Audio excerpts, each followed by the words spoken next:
Et oui, Tata Toutatis a récemment lâché une bombe dans sa story.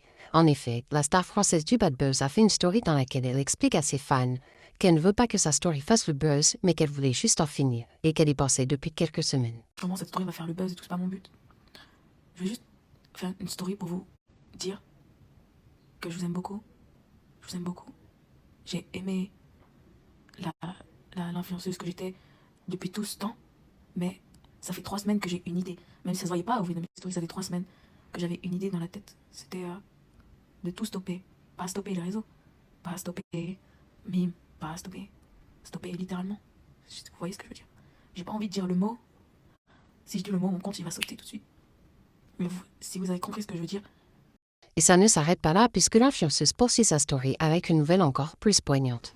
Et aussi pour ceux qui savent pas, je suis enceinte.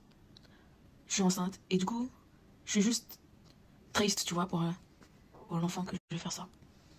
J'arrive pas à croire que je fais ça. Sûr qu'à la vue de tout ça, les internautes se tournent immédiatement vers Polska, qui ne s'était jusque-là pas exprimé à ce sujet et font appel à leur amitié en lui demandant d'agir. Suite à quoi, la jeune influenceuse et récemment ancienne amie de Toutatis répond « Vas-y, j'en ai parlé dans ma story, sans dire le nom de la personne et tout, parce que j'avais le seum. J'ai juste dit en mode ouais, on m'a fait un coup et tout, j'ai la haine. Et j'ai dit, j'ai unfollow cette personne de partout. Et en fait, j'ai pas pensé, mais en disant ça, bah vous avez vite trouvé c'est qui, vu que vous êtes parti vérifier.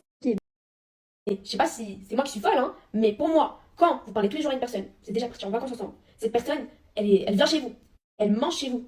C'est que vous vous considérez, c'est que vous êtes amis. En tout cas pour moi. Moi, il n'y a pas n'importe qui vient chez moi. Donc quand j'apprends par derrière que la personne, elle fait des comptes fake pour me dénigrer tous les jours et se valoriser elle tous les jours, mais je suis désolée, je te vois trop bizarre. Je me dis, attends, c'est soit tu me détestes, soit t'as une jalousie mal placée, soit je sais pas, mais en tout cas, c'est trop malsain. Je suis désolée. » Mais la jeune blonde n'est pas assez lassée trop prononcée, c'est maintenant au tour de son ami, ou devrais-je, ex-am Sacha, de dire ce qu'il en pense. Je cite.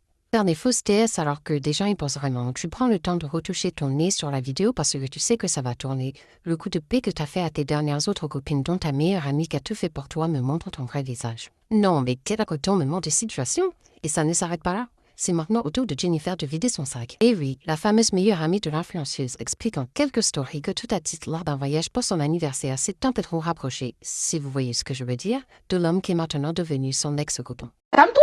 Calme-toi, genre pour un mec en train de t'exciter au level max. Je m'en bats les couilles de la vie, je m'en bats les couilles de sa vie, je m'en bats les couilles de la vie de Jennifer, je m'en bats les couilles de votre vie, ouais. Les groupes vraiment nos collèges, mon frère. Alors là aujourd'hui on va parler de Toutatis, t'as vu ce qu'elle a fait, ce qu'elle a fait. Mais s'il te plaît, allez frère.